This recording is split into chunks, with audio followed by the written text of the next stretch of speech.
The Portrait of a Lady by Khushwant Singh. The Portrait of a Lady is part of an autobiography by Khushwant Singh. In this story, the author draws a pen portrait of his grandmother. He beautifully unfolds their relationship and how it undergoes several changes. In other words, the story is a loving tribute from a grandson to his grandmother. The story gives a picture of human relationships. It is a realistic account of how the grandparents give all their time, attention, and love to their grandchildren.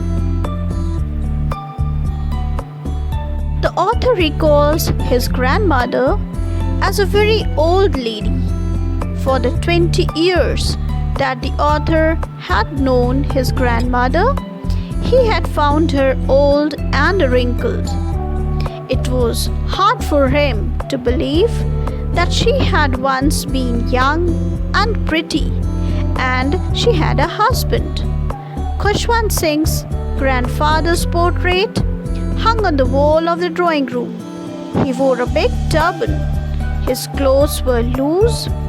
He looked at least 100 years old with his wife and children. The thought of the grandmother being young and pretty was almost revolting to him. She was short, fat, and slightly bent in stature. Her face was a crisscross of wrinkles. Her silvery white hair was scattered over her wrinkled face. The author remembered her hobbling around the house in spotless white clothes with one hand resting on her waist to balance her stoop and the other busy counting the beads of a rosary. Her lips constantly moved in an inaudible prayer.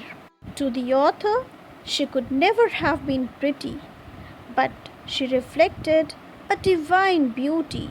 She was like the winter landscape in the mountains.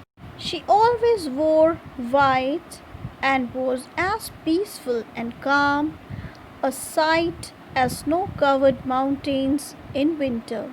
The author declares that though his grandmother was never pretty, she was definitely beautiful. As a child, the author lived with his grandmother in their village while his parents lived in the city. His grandmother used to dress him up, give him breakfast, and also drop him to the village school every day.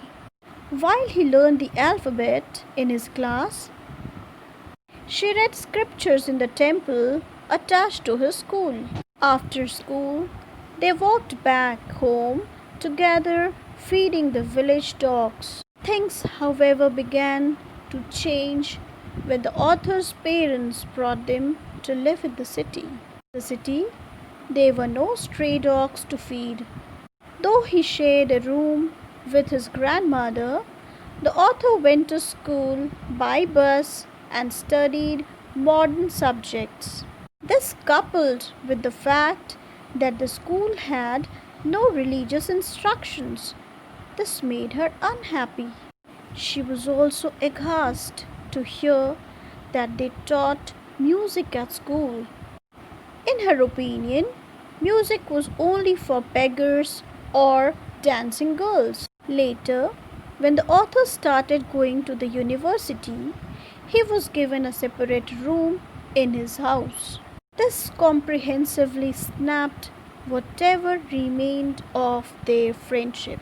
The grandmother became more reclusive and spent her entire day sitting by her spinning wheel and reciting prayers. The high point of her day now was the half hour she spent feeding sparrows in the afternoon. The little birds surrounded her, chirruping loudly and eating little bits of bread. After his university education, the author went abroad for his higher studies.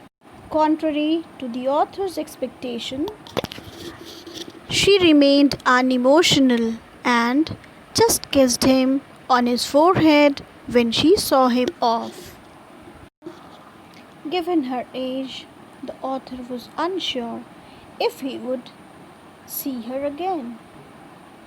But she received him at the station 5 years later. There was no change in her, neither in her looks nor in her behavior. However, on his first evening back home, the author's grandmother broke her routine and celebrated his homecoming. She sang for hours on end with other ladies from her neighborhood. The next morning, she fell ill.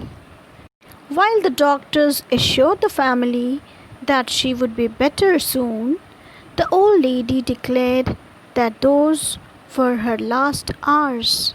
The author's family placed her body on the floor, covered it with a cloth, and left to make funeral arrangements. When they returned, a surprising sight met their eyes. Thousands of silent sparrows surrounded the dead body. They took no notice of the breadcrumbs that the author's mother scattered on the floor and flew away just as quietly as they sat once the body was taken away for the last rite.